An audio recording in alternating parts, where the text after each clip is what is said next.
Hai, nama gue Timot. Gue mau menceritakan kejadian yang pernah gue sama teman-teman gue alamin waktu kita lagi KKN di desa Luwi Goong, itu di kota Garut. Jadi singkat cerita aja ya, kita tuh satu grup KKN itu 13 orang. 13 orang itu dibagi 2 kelompok dalam menentukan rumah warga yang mana yang akan kita tinggalin gitu kan. Karena kita ber-13, artinya 2 kelompok itu ada yang 6 orang dan ada yang 7 orang. Kebetulan gue bareng sama yang 7 orang ini. Jadi gue bareng sama 3 temen gue cewek dan 3 lagi cowok. Nah, kita bertujuh itu seperjalanan menuju ke rumah warga di desa Luwi Goong itu, kita sempat ngobrol-ngobrol supaya kita jadi bisa lebih akrab kan. Karena kalau KKN itu kan lo satu universitas, lo digabung sama beberapa fakultas kan, yang artinya tuh lo sebenarnya awalnya gak kenal sama mereka gitu. Akhirnya untuk kita mengakrabkan diri tuh, kita akhirnya cerita-cerita serem sambil menuju ke rumah warga. Nah, salah satu dari teman kelompok gue itu si A ya, sebut aja. Si A tuh cerita, katanya ciri-ciri salah satu rumah orang yang ada penghuninya itu adalah salah satu kamarnya ada satu kursi yang bagaimanapun juga lo balik posisi ke sebenarnya, dia akan berbalik lagi ke pojokan kamar. Nah, jadi itu awalnya sih cuman buat jokes aja ya gitu. Sampai akhirnya kita sampailah di rumah salah satu warga. Kebetulan yang punya rumah itu adalah Pak RT. Pak RT dari desa Luwi Goong itu. Nah, akhirnya kita udah salam-salam sama si bapak itu. Terus bapak itu dan keluarganya izin pamit untuk ke tempat tinggal lainnya gitu, karena tempat itu kan mau kita tinggalin kan selama sebulan gitu. Terus ya udah, kita diizinkan untuk beristirahat di dalam rumahnya. Kita dikasih 2 kamar, yang satu kamar untuk cowok, yang satu kamar untuk cewek-cewek. Nah, saat sampai di rumah RT, di rumah warga itu, kita langsung istirahat kan, mau naruh barang-barang. Jadi kita pisah tuh, yang cewek-cewek ke kamar kita, yang cowok-cowok ke kamar mereka. Gak lama, temen gue, salah satu dari yang anak cowok itu teriak, "Astagfirullahaladzim," kata dia gitu kan. Langsung deh kita yang cewek-cewek asal naruh barang, kita langsung lari ke kamar cowok. Kenapa gitu kan? Terus temen gue itu gak jawab, dengan mukanya yang shock. Dan temen gue 2 cowok lainnya tuh juga mukanya kayak muka yang kayak anjir gitu loh. Terus akhirnya kita cewek-cewek langsung pengen lihat kan, ada apa sih di dalam kamar gitu kan. Dan ternyata jokes kita itu beneran kejadian. Jadi anak-anak cowok buka pintu, ngelihat ada bangku kosong menghadap ke pojokan tembok. Pojokan tembok tuh yang siku-siku ya. Kalau kamar kan kotak tuh. Nah, ini ke bagian yang siku-sikunya, ke sudutnya. Wah, itu gue aja sekarang juga merinding karena gue inget lagi kan. Nah, terus akhirnya salah satu teman gue, dia lumayan lumayan kuat lah agamanya gitu. Terus dia berdoa sambil dia membalikkan bangku itu kan, sambil bilang, "Udah gak apa-apa, ini mah cuman kebetulan doang," gitu kan. Akhirnya anak-anak cowok gak ada yang berani masuk ke situ. Mereka tidur di ruang tamu. Oke kan. Nah, terus udah gitu, udah deh, hari itu, semenjak itu jadi teman-teman cowok itu gak ada yang berani masuk ke dalam kamar gitu. Terus udah, singkat cerita, sehari kemudian, 2 hari, 3 hari kita aman. Sampai hari ke-4, which is hari Kamis kan, itu malam Jumat. Itu adalah malam Jumat pertama kami di rumah Pak RT di desa itu gitu. Malam Jumat pertama, kita semua lagi santai di depan ruang TV kan, sambil nyusun nih kira-kira buat minggu depan kita akan ngerencanain apa nih untuk warga sini gitu kan. Satu temen gue ya sebut aja namanya Ica. Si Ica ke kamar karena dia bilang gue capek gitu kan, gue mau istirahat bentar ya, tiba-tiba badan gue nggak enak gitu ya gitu. Oke lah, gara-gara itu ya udah akhirnya si Ica balik ke kamar. Kok gak lama abis Ica masuk, temen gue cewek juga yang salah satunya itu dia ngomong gini, kok perasaan gue gak enak ya gitu kan. Kenapa? Si Ica tadi siang fine-fine aja gitu kan, kok sekarang tiba-tiba dia gak enak badan. Udah gue tengok dulu ya gitu. Oke gitu kan. Pas dia tengok, dia kaget, dia balik lagi ke ruangan kita duduk itu. Men, Ica gak ada. Nah, mampus kan. Terus akhirnya kita serius loh, tadi kan dia ke kamar gitu kan. Yaudah yuk kita cari. Dan itu udah posisi jam 7 malam abis maghrib. Dan kalau kalian tahu, di desa itu sama kota tuh beda banget. Di desa itu kalau udah menuju maghrib itu desa kosong banget, apalagi after maghrib kan. Itu kita gue merinding lagi. Jadi selama abis teman gue ngomong itu, kita langsung cari kan ke seluruh rumah, Icanya nggak ada.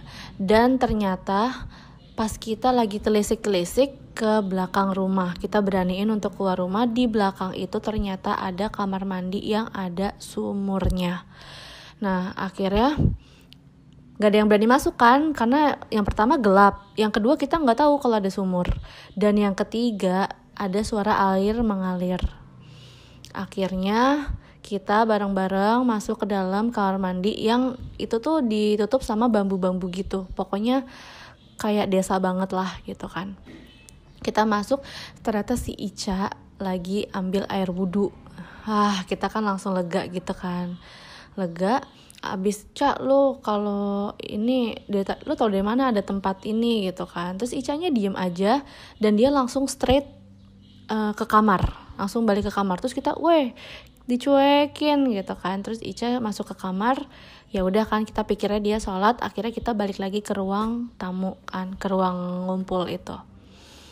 Terus gak lama pintu depan tuh kebuka, ceklek gitu kan. Itu malam Jumat pertama yang paling horor, karena kita benar-benar gak nyangka aja gitu loh akan ada kejadian berurutan kan. Tiba-tiba abis kejadian Ica itu pintu depan kebuka, kita gak ada yang ke depan kan. Gak lama temen gua si Ica itu masuk dari pintu depan. Gimana kita semua gak shock? Cak, lo dari mana? Gua dari depan abis ngeberesin sendal. Lo pada berantakan banget naruh sendal. Kapan lo keluarnya? Lah tadi kan gue izin, gue bilang gue mau ke depan bentar. Janggal kan. Akhirnya kita langsung balik ke kamar. Dan bener aja di kamar gak ada Ica dan gak ada bekas orang sholat. Akhirnya kita kan kayak, Cak, lo serius dari luar? Lah iya, tadi kan gue bilang gue keluar dulu bentar. Lo ngapain keluar? Ya emang gue pengen rapiin sendal, dia bilang kayak gitu. Itu tuh udah aneh banget kan. Nah gak lama habis itu, yaudah Cak, lo di sini aja. Kita gak usah ada yang pisah deh malam ini gitu kan. Udah deh, akhirnya malam Jumat itu kita tidur di situ semuanya, ramean gitu. Udah kayak sendal jepit tuh di depan TV kan, berantakan banget tidurnya. Udah, besoknya hari Jumat, oke lah kita lanjut lagi kan kegiatan kita gini. Nah, gak lama di hari-hari berikutnya pokoknya biasa aja ya, gak ada kejadian apa-apa. Singkat cerita, sampailah kita ke malam Jumat di minggu kedua. Ini lagi-lagi kita entah kenapa temen gue yang Ica ini suka banget pamit sama kita mau kemana itu tiap abis maghrib. Sampai akhirnya kita kan lagi ngumpul, lagi-lagi si Ica ini bilang, men gue ke kamar dulu ya, dia bilang gitu. Iya, mau ngapain gitu. Sedangkan karena kejadiannya udah seminggu yang lalu, kita jadi gak terlalu keinget lagi ya gitu, karena hari-hari kemarinnya juga biasa aja dan gak terjadi apa-apa. Terus ya udah akhirnya Ica pergi. Ya udah kan, kita biarin aja, kita langsung ya biasalah kita ngobrol-ngobrol gitu, cari agenda apa lagi nih yang bisa kita kulik di desa ini gitu kan. Terus lagi-lagi temen gue dek lagi, dia bilang gini, wah ini gak bener nih kata dia gitu. Kenapa? Perasaan gue gak enak lagi. Yang bener loh kata gue gitu kan. Kata temen-temen gue juga, lo jangan nyari-nyari deh gitu. Dan lagi-lagi bener aja si Ica di kamar gak ada lagi. Dan ini yang paling aneh, kita langsung keluar kan, kita langsung ke depan karena kita mikirnya nanti dia dari luar lagi gitu. Ternyata di depan tuh gak ada orang juga. Akhirnya kita lihat-lihatan dan kita ke belakang gitu. Oke, kita ke sumur. Oke, dia bilang gitu kan. Kata teman-teman gue gitu, oke. Kita ke sumur. Lagi-lagi kita ngelihat si Ica lagi wudhu. Dah tuh, kita gak ada yang berani.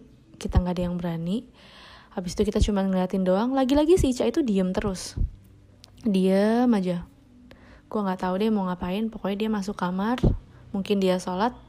Kita ngeliatin rame-rame, kita ikutin dari belakang dan dia beneran sholat si Ica ini. Sampai akhirnya kita lagi fokus ngeliatin Ica, TV di ruang tengah nyala, tes, ya kan, rrrr gitu. Jir, itu kita yang namanya kaget banget, langsung kayak siapa tuh yang nyalain TV? Langsung pada lihat-lihatan, jangan bilang itu Ica lagi, gitu kan. Kita langsung rame-rame ke ruang tengah. TV tuh ternyata nggak nyala. Itu gue nggak tahu suara dari mana. Kita pokoknya yakin banget kalau itu suara TV. Dan ternyata pas kita ke ruang TV, itu TV dalam keadaan mati. Nggak lama, pintu kamar mandi kebuka ceklek dan Ica keluar dari kamar mandi. Wah, itu udah mulai nggak beres. Akhirnya kita diemin aja, terserah si Ica mau apa, kita kayak nggak nganggep dia aneh-aneh ya, pokoknya kita biarin aja. Dia akhirnya duduk bareng sama kita, ngobrol lagi biasa kayak nggak ada apa-apa. Dan itu benar-benar kita semua yang ngeliat. Akhirnya kita tidur, hari Jumatnya besok pagi kita ke rumah Pak Ustadz. Akhirnya Pak Ustadz itu menyarankan kita untuk tiap pagi kita bangun sholat subuh berjamaah. Tiap malam abis isya kita disuruh ngaji bareng-bareng di rumah itu. Nah, akhirnya mulai hari Jumat malam udah kita lakuin tuh. Kita sholat berjamaah, isya. Dan si Ica ini tiap abis maghrib, dia selalu izin. Jadi dia bilang, kalian sholat duluan aja nanti gue nyusul. Kata dia gitu. Pokoknya setiap abis maghrib dia izin hilang. Yang bilangnya ke kamar, tapi gak taunya pasti ada di kamar mandi belakang yang ada sumurnya itu. Udah deh, akhirnya kita kan gimana ya, kita akhirnya yang tadinya masih bisa tidur, ini tuh kita hari Jumat itu kita gak tidur sama sekali. Jadi dari ngaji malam, kita sampai ketiduran sambil ngaji tuh kita ketiduran, kita kebangun pada panik orang-orang. Akhirnya kita tahajud bareng, dan itu kondisinya Ica gak ada, dan kita gak ada yang berani nyari karena udah malam banget kan. Akhirnya hari Sabtu, tiba-tiba Ica bangun tidur dari kamar. Dia bilang, gue capek banget, badan gue lemes. Lo dari mana Cak semalam? Gak tahu, gue ngerasanya gue tidur aja. Dia bilang gitu kan. Lo gak ikut kita sholat? Masa sih? Dia bilang gitu. Ya udah, akhirnya itu mulai dari malam Jumat kedua, itu si Ica udah mulai aneh. Jadi kita selalu sholat subuh bareng, kita selalu sholat isya dan ngaji bareng. Ica itu selalu gak pernah mau. Sampai akhirnya tiap harinya Ica ini, tiap kita habis sholat subuh bareng, itu Ica selalu terbangun di kamar dengan keadaan dia bilang dia capek banget. Nah, gak lama akhirnya kita minta Pak Ustadz untuk tinggal bareng sama kita. Tapi karena keadaan yang gak mungkin kan, masa Pak Ustadz tinggal sama kita-kita gitu kan. Akhirnya Pak Ustadz itu cuman bisa ngedoain dan terus-terusan nyuruh kita sholat dan berdoa. Nah, kegiatan KKN kita jadinya agak sedikit terganggu karena kita lebih fokus kayak untuk ngedoain rumah itu. Oke, lanjut ya ke malam Jumat di minggu ketiga. Dari malam Jumat minggu kedua sampai ketiga itu kayak gitu terus. Si Ica itu selalu hilang tiap abis maghrib. Entah dia bilangnya ke WC lah, entah dia bilangnya keluar ke warung dulu.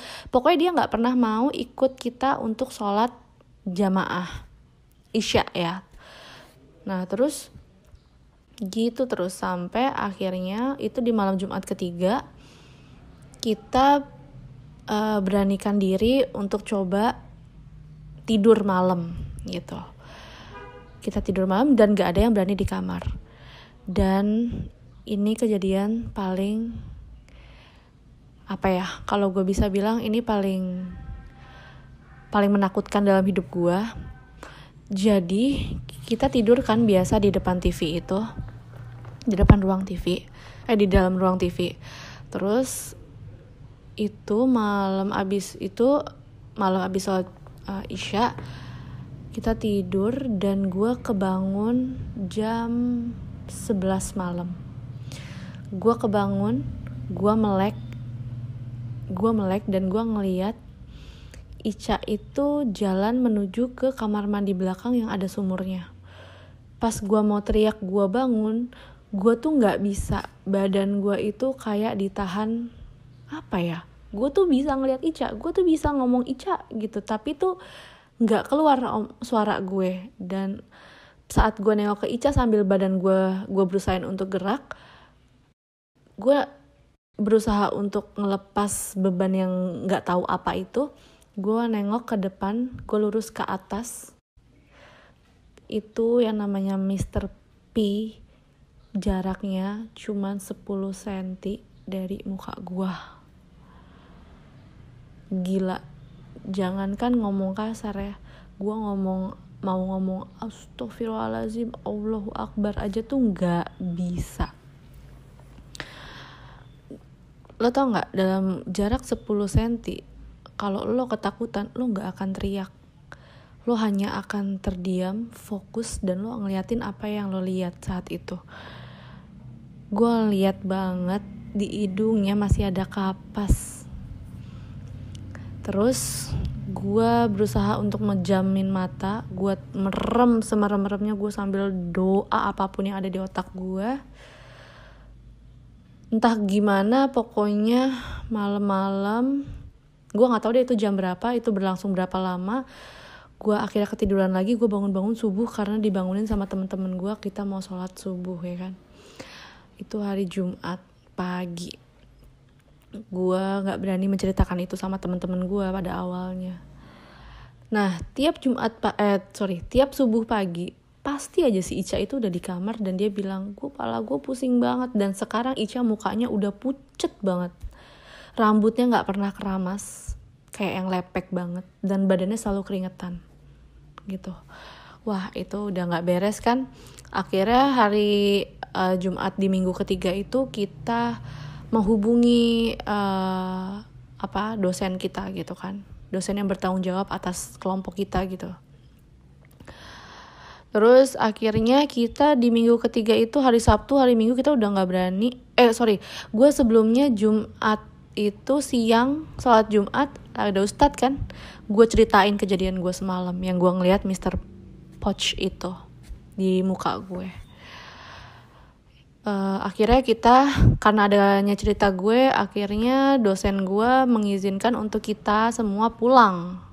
Padahal masih ada utang 1 minggu lagi kan untuk KKN. Tapi kita izin pulang,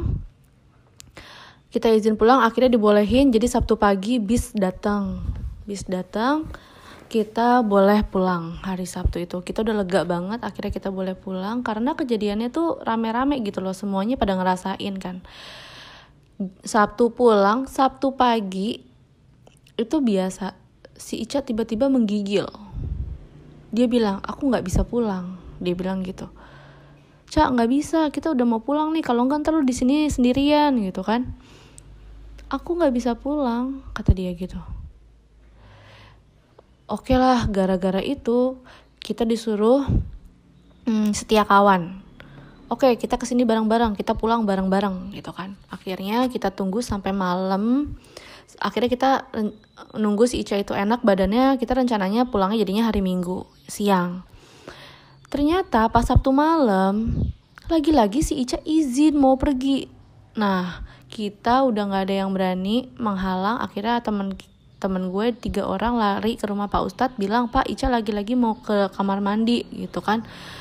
Pak Ustadz itu datang, Terus dia ngejar Ica, dan itu kejadian yang paling aneh banget. Tiba-tiba Ica teriak, dia bilang, anak ini gak boleh pergi dari sini.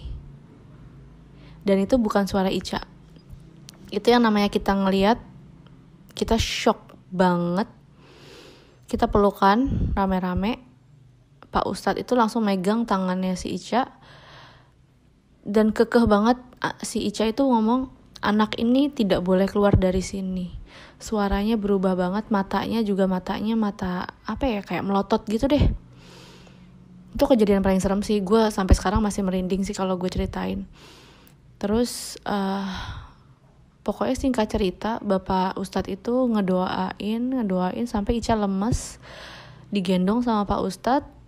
Kita disuruh siap-siap saat itu juga, malam Sabtu. Kita disuruh siap-siap, kita suruh ke bis, langsung disuruh pulang. Kita udah pada masuk bis, barang-barang Ica dirapiin sama temen gue, dimasukin ke dalam bis. Icanya masih digendong sama Pak Ustadz dalam keadaan dia lemes banget, dan rambutnya tuh udah kayak orang nggak keramas berapa hari gitu. Terus ya udah kan, akhirnya kita masuk bis. Kita ngikutin mobil apa sih, kayak kepala desa gitulah di situ, karena kita sampai manggil kepala desa ya untuk bawa Ica tuh ke salah satu apa sih, kayak tempat kesehatan gitulah ya, yang bisa menaungi dia lah gitu, diinfus. Akhirnya kita semua ke rumah sakit dulu. Itu bukan rumah sakit sih, tapi kayak apa ya, tempat kecil kayak semacam puskesmas gitu kali ya. Ica diinfus, kita semua nungguin, kita bermalam di situ di rumah sakit, di puskesmas itu, dengan harapan Ica bisa kembali pulih ya kan, biar kita hari Minggu itu kita bisa balik ke Jakarta. Terus ya udah, singkat cerita, si Ica hari Minggu itu bangun dengan keadaan dia bingung. Dia bilang, kenapa ya? Ada apa? Kenapa gue di sini gitu? Ya udah, kita ceritain semuanya. Saat itu juga Ica nangis. Dia bilang ternyata selama ini dia ngerasa dia itu ada di ruang tamu juga bareng sama kita. Ica itu bilang, gue gak pernah kemana-mana, gue gak pernah selalu izin ke WC, gue gak pernah, gue selalu bareng sama kalian. Sampai keadaannya gue itu capek, kalian tuh kalau gue ngomong gak ada yang nanggepin, baru gue balik ke kamar. Dan tiap pagi kalian selalu nanya gue kenapa. Yang ada tuh harusnya gue yang nanya sama lo semua, kenapa lo pada cuekin gue? Gitu. Itu serem banget kan? Ya udah, tapi akhirnya hari Minggu itu kita balik ke Jakarta. Ya, sekian cerita dari gue. Mudah-mudahan bisa bisa menghibur kalian di malam ini. Selamat malam.